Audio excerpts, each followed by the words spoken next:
4 kilómetros por debajo de la superficie. Era muy profundo. En el fondo del Atlántico, los investigadores buscan los restos del vuelo 447 de Air France. Es una aerolínea muy importante. ¿Qué haces? De repente un avión cayó del cielo en 4 minutos y medio. 228 personas murieron. Fue impactante. Contactemos al control de tráfico aéreo de Brasil y Senegal de inmediato, por favor. Los investigadores enfrentan una labor monumental. Debía entender por qué había ocurrido este accidente. La explicación más sencilla es que había una bomba a bordo. Eso lo explicaría. La respuesta puede estar entre los escombros, pero hallar esa evidencia Deténgase ahí. tomará años. Debían hacer lo que fuera.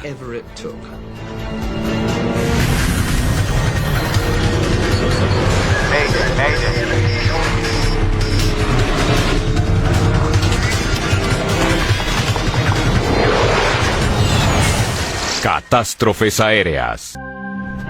La desaparición del vuelo 447 de Air France. El vuelo 447 de Air France cruza el océano Atlántico. El Airbus A330 realiza un recorrido directo de 11 horas desde Río de Janeiro hasta París. El capitán Marc Dubois, de 58 años, está al mando. El pronóstico. Se ha desempeñado como piloto durante más de la mitad de su vida y ahora es uno de los capitanes más veteranos de Air France. Es difícil ver algo con esta iluminación. El primer oficial, Pierre-Cédric Bonnat, tiene 32 años. Lleva casi un año volando el Airbus A330. Acercándonos a Intol.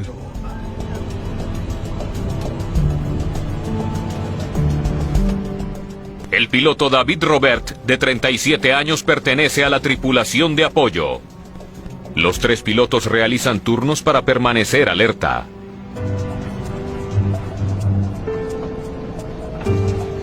Hay 216 pasajeros en este vuelo nocturno, incluyendo al ejecutivo canadiense Brad Clemens. Hablé con mi hermano en la mañana del domingo. Hablamos de nuestros hijos y luego hablé con él cuando estaba a punto de subir al avión. Como muchos de estos guerreros del aire, que es como suelen llamarlos, volaba todo el tiempo, estaba muy acostumbrado a hacerlo y creo que lo disfrutaba. Cuando el avión asciende a 12.000 metros, se enciende el piloto automático. Air France 447. Air France 447, adelante.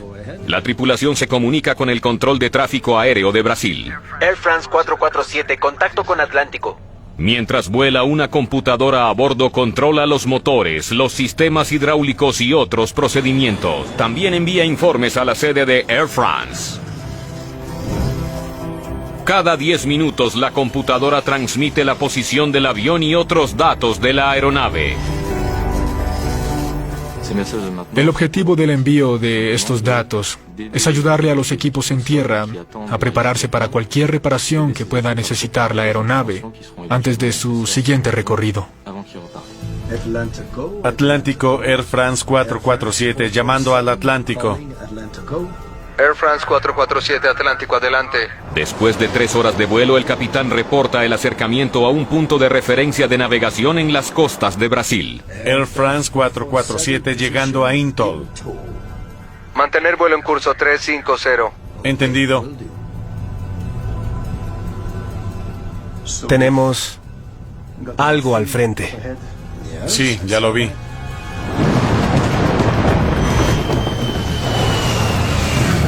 A la 1:49 AM, el vuelo A330 deja la vigilancia del radar brasileño y entra en una zona de comunicaciones muerta en medio del Atlántico.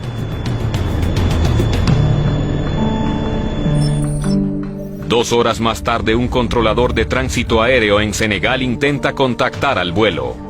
Air France 447, habla Dakar, ¿me escuchan? Adelante, Air France 447. No recibe respuesta, así que le avisa a Air France. Dakar para Air France, ¿saben algo del vuelo 447? Negativo. Mantenga contacto. Nadie sabe nada de la tripulación del vuelo 447. La única comunicación, 24 mensajes de mantenimiento transmitidos por el avión unas horas antes. Un trabajador de Air France trata de hacer contacto, pero su mensaje es devuelto. ¿Qué pasa? Parece una falla en el sistema de comunicaciones. La radio de alta frecuencia no es muy confiable, sobre todo en la noche. Así que mientras estaba perdido, mucha gente pensó, ojalá sea un problema de comunicaciones. Cuando el avión debía haber aparecido en los controles del espacio aéreo francés, aún no habían establecido contacto. La hora de llegada al aeropuerto Charles de Gaulle en París era a las 11:10 a.m., pero no hay señales del vuelo 447. El vuelo A330 ya debe haber agotado el combustible. La aerolínea notifica a las familias que es casi seguro que el avión haya caído al mar. Yo tenía la esperanza de que hubiese estado en otro vuelo, porque estábamos completamente seguros de que los demás vuelos llegarían a tiempo. En la tarde del 1 de junio, el mundo se entera que el vuelo 447 de Air France entre Río y París ha desaparecido misteriosamente. Fue impactante para mí y para toda la industria que una moderna aeronave como el Airbus A330, operado por una aerolínea de clase mundial como Air France, pudiera perderse sin dejar señal alguna. Grupos de rescate se dirigen al Atlántico para buscar el avión y los sobrevivientes. El avión llevaba 11 o 12 horas perdido, no había tenido comunicación alguna. Es uno de los peores accidentes en la historia de la aviación comercial. Un sofisticado avión de pasajeros ha desaparecido. 228 personas se presumen muertas. Je leur ai dit la vérité, c'est-à-dire que les perspectives de retrouver des survivants sont très faibles. El presidente francés Nicolas Sarkozy anuncia que no hay posibilidad de que alguien haya sobrevivido. La tarea de resolver este misterio recae en la BEA, la Agencia Francesa de Seguridad Aérea. La presión por hallar respuestas es enorme. Tenía que entender por qué había ocurrido este accidente con esa aeronave y en esa aerolínea. Déjelo allí, gracias. Alan Buillard se hizo cargo de la investigación. Él es ingeniero aeronáutico y piloto con casi 20 años de experiencia como investigador de accidentes aéreos. Bien, veámoslo. Había trabajado en otras investigaciones importantes como la del Concorde. Así que era consciente del hecho de que era una labor difícil, pero estaba tranquilo. Me rodeaba gente competente. El ingeniero de sistemas francés Léopold Sartorius también hace parte del equipo desde el primer día. Desde el principio enfrentamos una investigación larga y complicada. Contactemos al control de tráfico aéreo de Brasil y Senegal de inmediato, por favor. Su principal objetivo es hallar lo que queda del vuelo 447. Desapareció del radar sin enviar una señal de socorro y durante muchos días no se halló rastro en la superficie oceánica.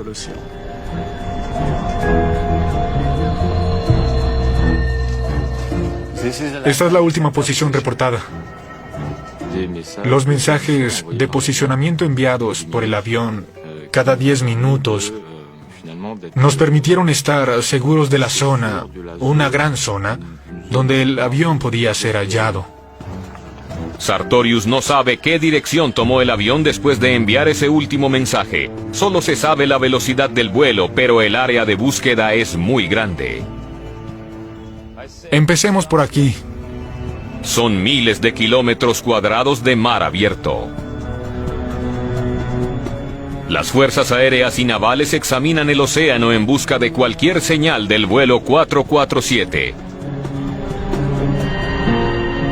Finalmente, después de 5 días de búsqueda, un piloto brasileño ve unos escombros del A330 flotando dispersos en el océano, pero no hay sobrevivientes. El hallazgo elimina cualquier duda acerca del accidente. todos los que estaban a bordo del vuelo 447 están muertos. Tu mundo se derrumba. Fue absolutamente horrible. Sabía que él era una persona maravillosa y éramos muy cercanos. Es una de las cosas más tristes que se puedan imaginar. Las familias de los otros 227 pasajeros están en la misma situación, pero todos quieren respuestas.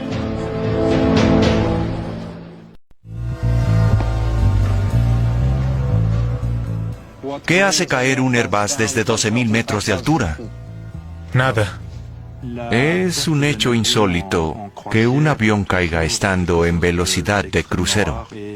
Estamos acostumbrados a los accidentes durante el despegue o el aterrizaje. Por consiguiente, este siniestro originó una serie de interrogantes. Una de las preguntas más urgentes y preocupantes: ¿el mundo ha sido testigo de un atentado terrorista?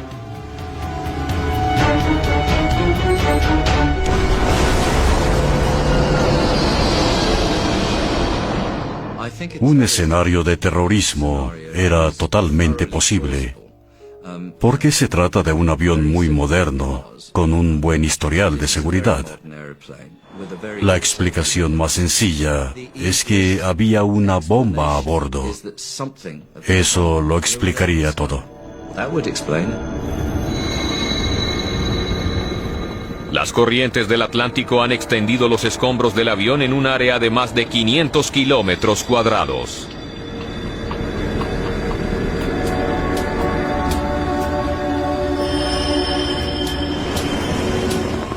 Cada pieza recuperada es catalogada cuidadosamente, fotografiada y enviada a tierra para su análisis.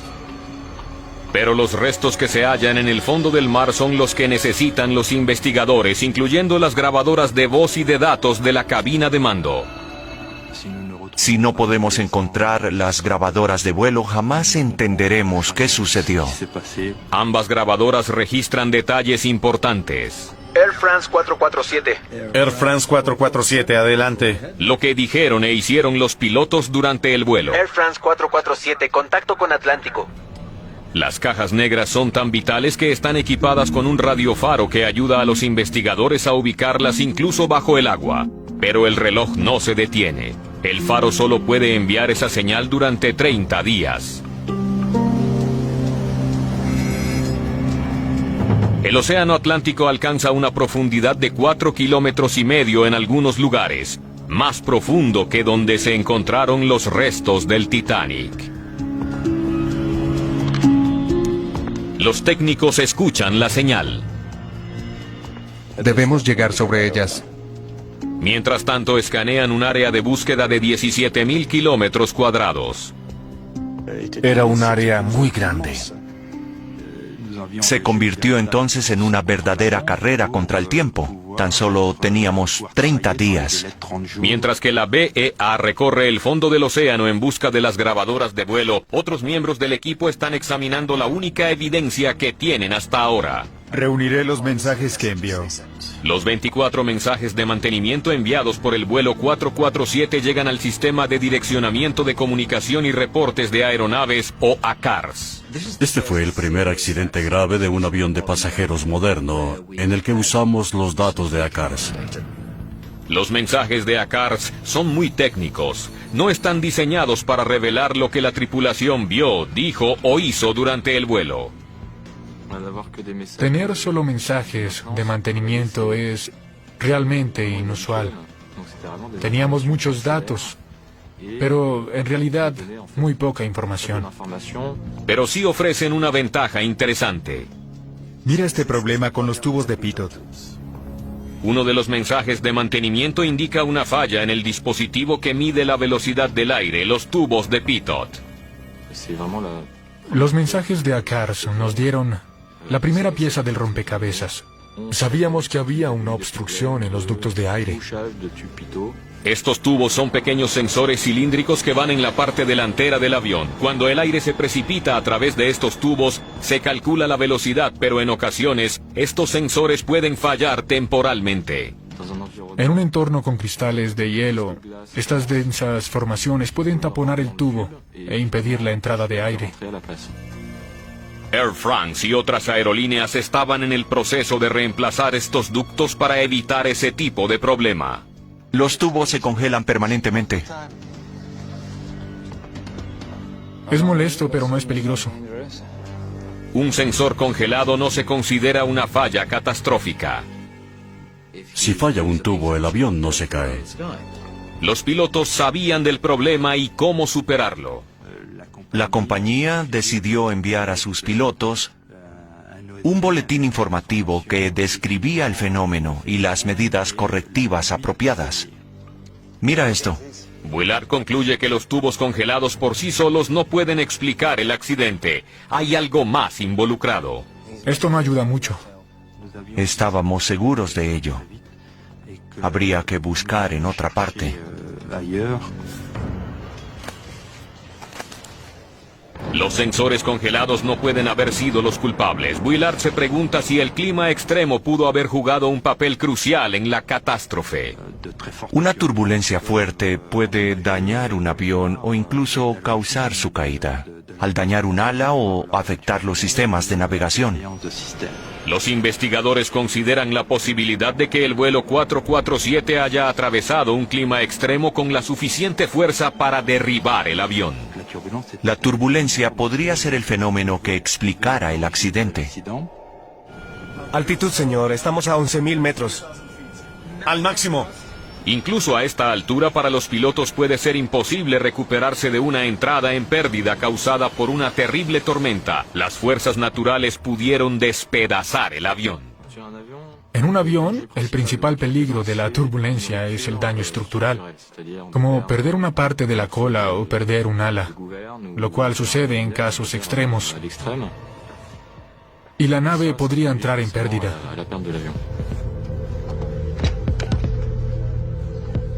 Necesito datos meteorológicos, informes de los pilotos, imágenes de satélite, todo.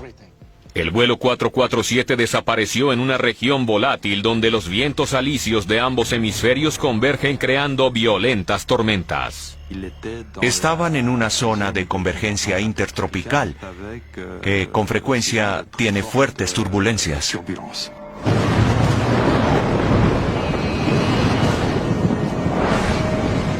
Otros aviones cambiaron su ruta esa noche para evitar las tormentas de la zona, pero ¿qué tipo de clima debió enfrentar el vuelo 447? ¿Cuáles eran las condiciones específicas? El entorno real en el cual volaban era un gran interrogante. Además de las turbulencias, las tormentas plantean otras amenazas para la aviación. Tal vez un rayo fue el culpable de la caída. Perdemos los instrumentos.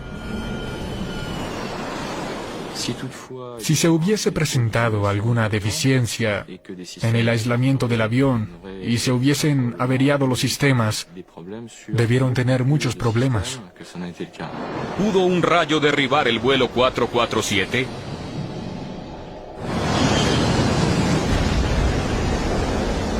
Hasta ahora la única prueba que tiene Bullard son los escombros, incluyendo algunos chalecos salvavidas sin uso, lo que indica que los pasajeros no tuvieron tiempo de ponérselos. La recuperación de los chalecos salvavidas en su empaque original nos indicó que el accidente ocurrió rápidamente. Los pasajeros no estaban preparados para sufrir un impacto contra la superficie del agua. Los chalecos salvavidas sin abrir indican una catástrofe repentina, pero otros restos sugieren todo lo contrario.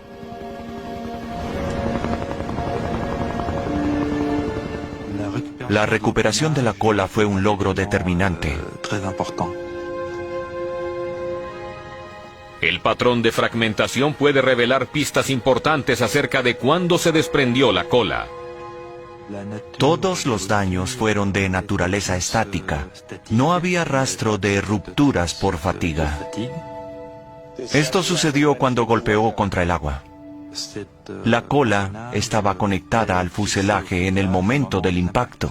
No se desprendió en pleno vuelo. Si el A-330 cayó al agua en una sola pieza, no fue derribado por una bomba o por turbulencia. Los investigadores no están ni cerca de resolver el misterio.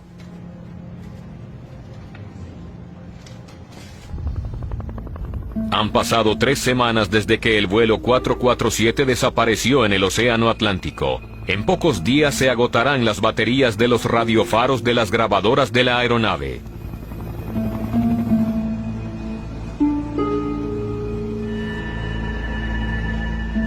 Con solo escombros para estudiar, los especialistas examinan una sección de la cocina del vuelo 447. Parece que la presión era vertical. Hacen un descubrimiento importante. El avión cayó horizontal y a gran velocidad. El estudio en el área de la cocina confirmó que se presentó una enorme aceleración vertical cuando el avión golpeó la superficie del agua. Todo dentro del avión estaba aplastado como cuando un auto es sometido a una trituradora. Notaron que el avión no irrumpió de nariz en el agua. Era casi seguro que había caído horizontalmente. Que eso le hubiese ocurrido a un moderno avión es algo que nadie podía imaginar. En estas circunstancias era esencial encontrar las grabadoras para entender el accidente y explicar sus causas.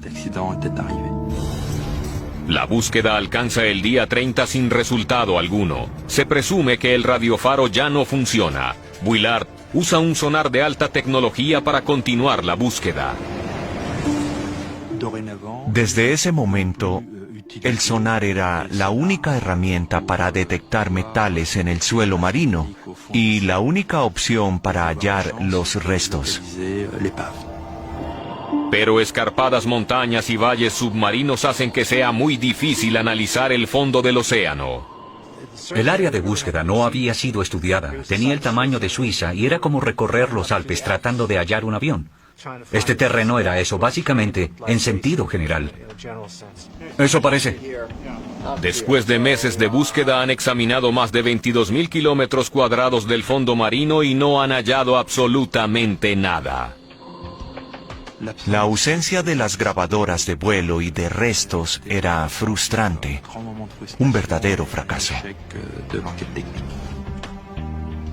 Para nosotros es inconcebible que en 2009 o 2010 pudiéramos perder un avión de pasajeros y no ser capaces de encontrarlo, no ser capaces de entender lo que había pasado y la causa de la muerte de 228 personas.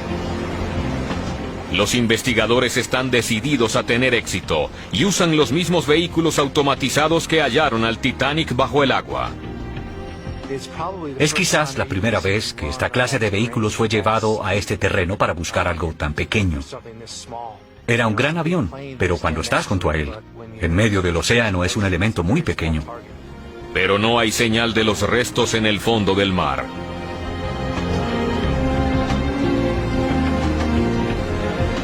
Es como si el avión hubiese desaparecido.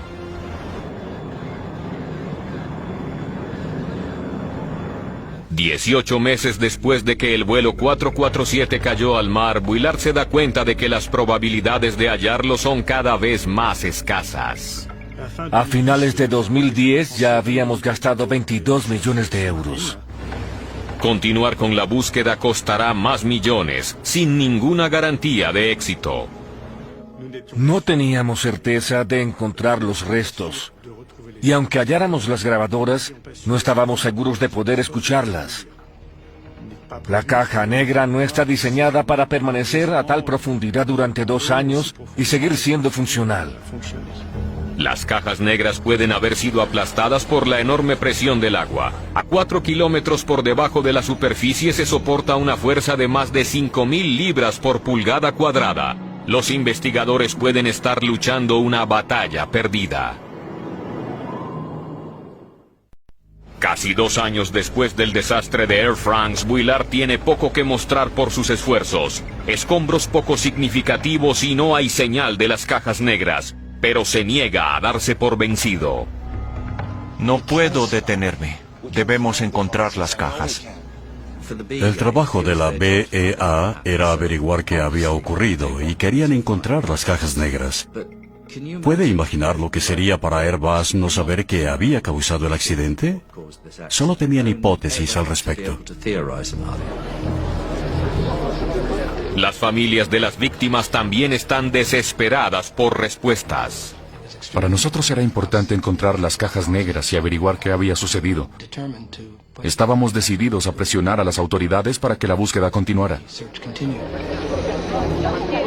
El 25 de marzo de 2011 la BEA inicia una búsqueda final. Una vez más, usan vehículos submarinos para examinar el fondo del océano. Se centran en un círculo de 37 kilómetros de diámetro alrededor de la última posición conocida del avión. El vehículo se aparta de la embarcación. Cuando se lanza, realiza una misión de 20 o 24 horas. Si el clima se torna adverso, es difícil hacerle seguimiento, aunque él sigue rastreando. Después de una semana de búsqueda, el sumergible captura una imagen del sonar de algo enorme en el fondo del océano. La apuesta de Buillard parece haber dado frutos. Parece un avión.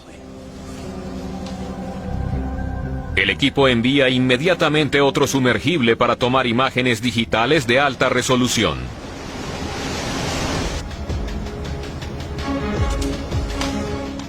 No creí hallarlo.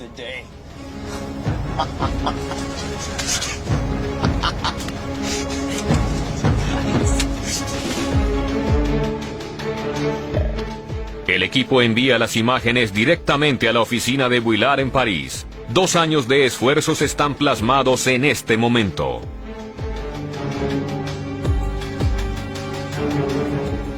Es increíble. Gracias a Dios. Recibir estas imágenes fue un momento que había estado esperando durante 2 años.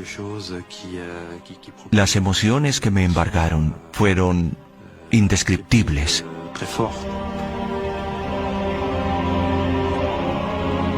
El 3 de abril de 2011 los restos del vuelo Air France 447 finalmente fueron encontrados.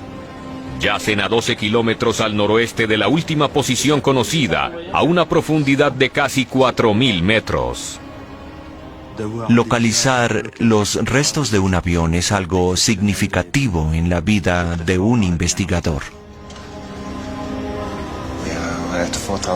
En el lugar del accidente comienza una segunda búsqueda. Un operador controla un robot sumergible que examina en la oscuridad en busca de las 2 cajas negras.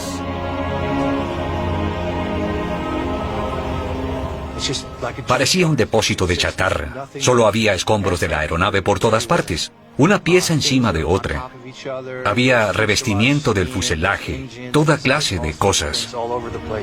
Los días pasan y no hay señales de las grabadoras. Los investigadores saben que incluso si las encuentran 2 años bajo el agua, pudo haber convertido estos dispositivos en algo inútil.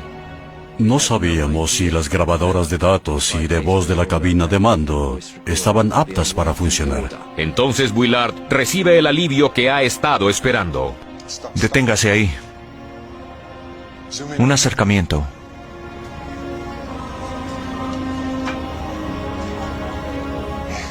Esto es increíble.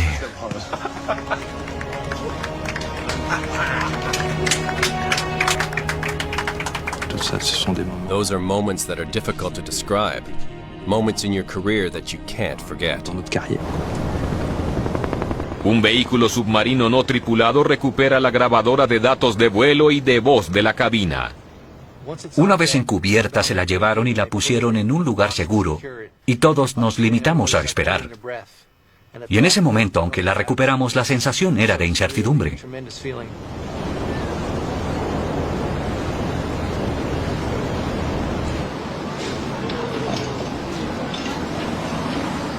La gendarmería francesa escolta las grabadoras de datos de vuelo y de voz de la cabina hasta el laboratorio de Sartorius en París.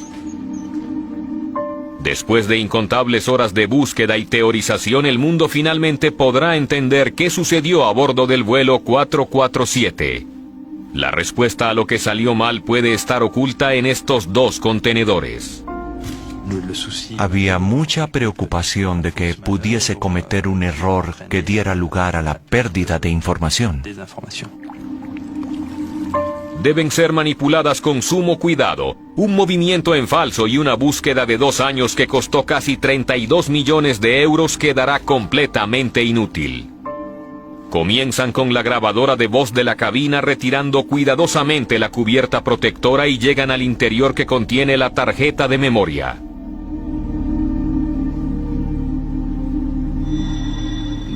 Lo peor que pudo haber ocurrido es que la tarjeta de memoria estuviese arruinada. No es bueno. ¿Ves esto? Parecen rotos. Nos dimos cuenta que había pequeñas piezas averiadas. No estábamos seguros de que todo estuviese en orden. Si los técnicos no pueden arreglar la grabadora, no habrá manera de saber qué sucedió en la cabina de mando justo antes del accidente, o incluso cuando el avión estaba en vuelo. Mira la tarjeta de memoria. Un examen detallado de la segunda caja, la grabadora de datos de vuelo, les ofrece mejores noticias. Está bien, no hay problemas. Creo que todos se miraron y dijeron: es increíble que estén en este estado. La tarjeta de memoria estaba en excelentes condiciones. Hemos sido capaces de leer los datos muy rápidamente. Mientras los técnicos tratan de reparar la grabadora de voz, Sartorius examina detalladamente los datos de vuelo. Navegaban de manera segura a 10.000 metros. La información de la grabadora de datos de vuelo revela que los sensores de pitot estaban completamente congelados. Los sensores estaban congelados. Los sensores congelados producen lecturas erráticas de la velocidad del aire, haciendo que el piloto automático se apague. El piloto automático se apagó y el capitán tomó el control. Los pilotos fueron advertidos y pudo ser algo sorprendente, impactante para la tripulación de vuelo. Su reacción a esta advertencia quizás sea la clave de todo lo que pasó después. La tripulación sabe que los sensores congelados deben limpiarse en menos de 1 minuto. Los tubos de pitot estuvieron obstruidos durante 56 segundos. Después, las lecturas de velocidad aérea volvieron a la normalidad. El piloto solo debe mantener el avión estable y el problema desaparecerá. El piloto no conoce la velocidad. Lo que debe hacer es conservar la potencia y la misma actitud para mantener su nivel de vuelo. Pero el avión no se mantiene. Algo hizo que el avión fuese impulsado hacia atrás y que la nariz empezara a subir. Cuando el piloto automático fue desconectado, la tripulación modificó la altura del avión. Ascendió más de 800 metros. Si usted dirige la nariz del avión hacia arriba, se reduce la velocidad. La velocidad se redujo a más de 90 nudos en menos de 1 minuto. Esto dio lugar a una alarma de pérdida.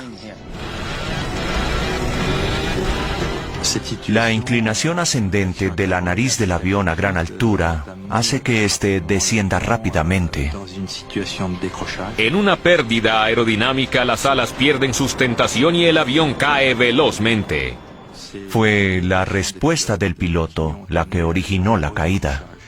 Cayeron a más de 13.000 kilómetros por hora.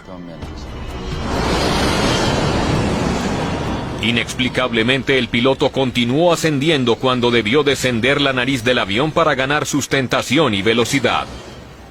Cuanto más se eleva la nariz, más sustentación se pierde. Eso le pasó al vuelo 447 de Air France.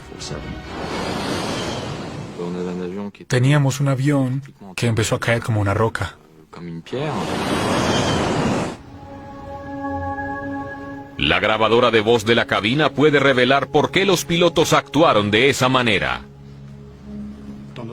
En nuestro laboratorio transcurrieron horas de angustia porque no estaban seguros de poder leer los datos después de tanto esfuerzo y dinero invertido.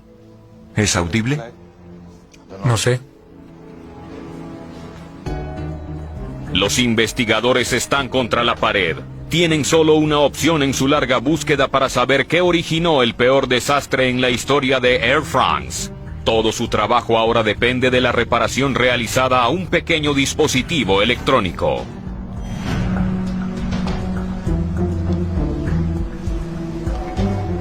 El momento de la verdad. Air France 447. Air France 447, adelante. Air France 447, contacte al centro Atlántico. Atlántico. 40 minutos antes del accidente, el capitán Dubois está en su asiento. Air France 447, adelante. Air France 447, llegamos a Intel. La grabadora de voz nos permitió comprender que quien piloteaba el avión estaba monitoreando los parámetros. Mantener curso 350. Está bien, lo haremos. El primer oficial, Pierre-Cédric Bonnat, está en el asiento de la derecha. Tenemos algo adelante. Sí, lo vi. Y ambos hombres se dirigen hacia una tormenta. Estamos entrando en la nube.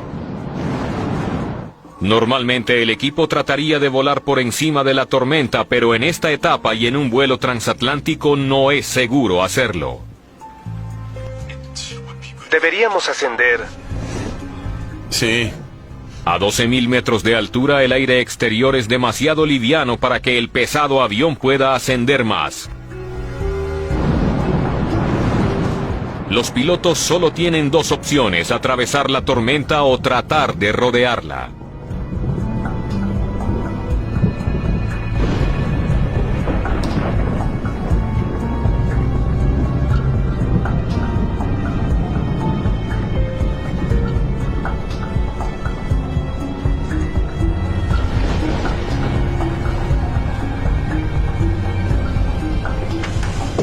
¿Tienes sueño? Un poco. Entonces me voy. El capitán Dubois tomó su descanso programado. El primer oficial, David Robert, relevó al capitán más experimentado. Robert tiene casi 4.000 horas más de vuelo en el A330 que el otro primer oficial en la cabina. El primer oficial Robert está en el asiento del copiloto. El primer oficial Bonnat queda al mando en el asiento de la derecha. Los investigadores saben ahora que minutos antes del accidente el capitán salió de la cabina para tomar su descanso. Deberíamos ir un poco a la izquierda. Pero no está claro cuál de los dos pilotos estaba al mando. ¿Cómo? Que deberíamos ir un poco a la izquierda. La forma en que actuaron cuando el capitán salió de la cabina de vuelo no definía quién estaba al mando y quién era el piloto de apoyo. La confusión acerca de sus funciones se hace crítica cuando el avión enfrenta una columna de cristales de hielo.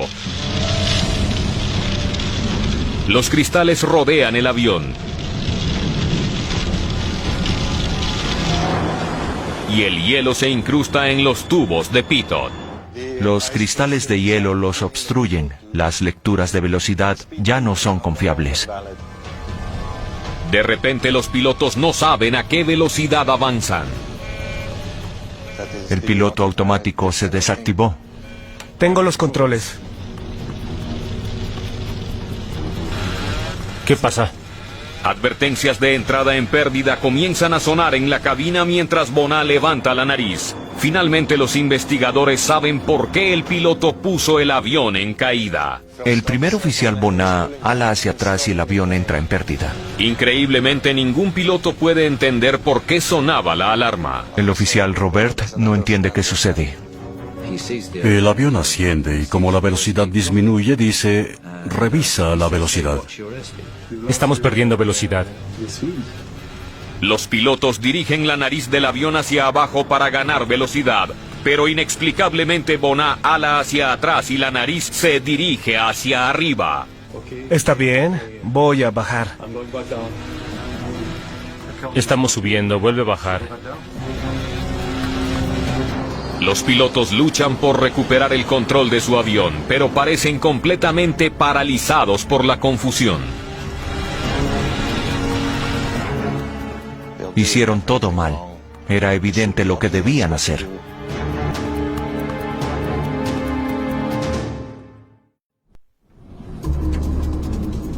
Desesperado por salvar a sus 216 pasajeros, el primer oficial David Robert llama al capitán.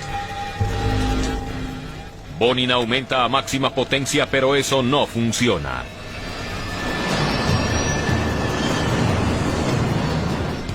¿Entiendes qué sucede? Pierdo el control del avión. Cuando llegan aquí van cayendo a más de 7.000 kilómetros por hora. Aún tienen casi 2 minutos para saber qué está sucediendo. El primer oficial Robert toma el control. A la izquierda. Trata de empujar la nariz hacia abajo, un paso clave para recuperarse de una pérdida, pero inexplicablemente Bonin sigue alando los controles hacia atrás. Pueden usar sus controles laterales al mismo tiempo. Si ambos van en direcciones diferentes, el efecto se anula. El hecho de que ambos pilotos estuvieran haciendo movimientos diferentes y opuestos sobre los controles es bastante sorprendente. Los pilotos no coordinaban sus ideas ni sus acciones. 90 segundos después de comenzar la crisis, el capitán regresa. ¿Qué haces? Perdimos el control de la aeronave, no entendemos nada, lo hemos intentado todo. Como no pensaban enfrentar esta situación, entonces aparece el instinto básico de querer subir. Quiero dejar de caer. Así que alemos la palanca hacia atrás. Dubois analiza los instrumentos tratando de ver qué han hecho mal. ¿Qué debemos hacer? No lo sé, sigue bajando. El capitán no tiene tiempo para evaluar la situación. Estamos a 3.000 metros. Sube, sube, sube. Estoy tratando de subir la nariz. Finalmente Dubois entiende, el primer oficial Bonin está causando el bloqueo al tratar de subir la nariz. No, no la subas. Cuando se enteran ya es demasiado tarde. Robert no puede obtener suficiente sustentación para recuperarse de la pérdida. A 600 metros los sensores detectan la superficie del océano y activan de nuevo las alarmas. Nos vamos a estrellar. Esto no puede ser verdad. Dubois, ¿qué sucede? El avión golpea el agua a casi 200 kilómetros por hora. Escuchar por primera vez la conversación de la grabadora de voz de la cabina fue algo impactante. Quedamos sin palabras.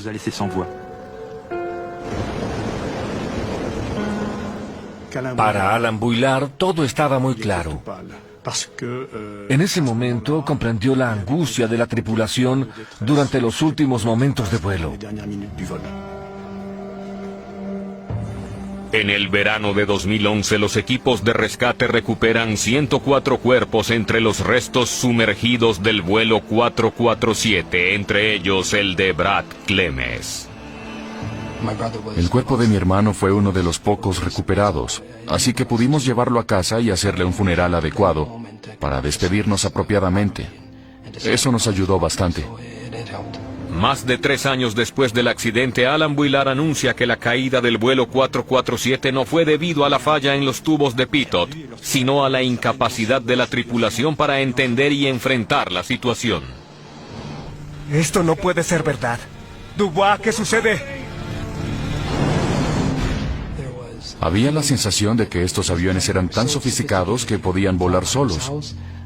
Los pilotos no estaban entrenados para volar este tipo de aeronave en modo manual a gran altura, porque la idea era que siempre el piloto automático se hiciera cargo. No había razón para que el piloto supiera cómo operarlo.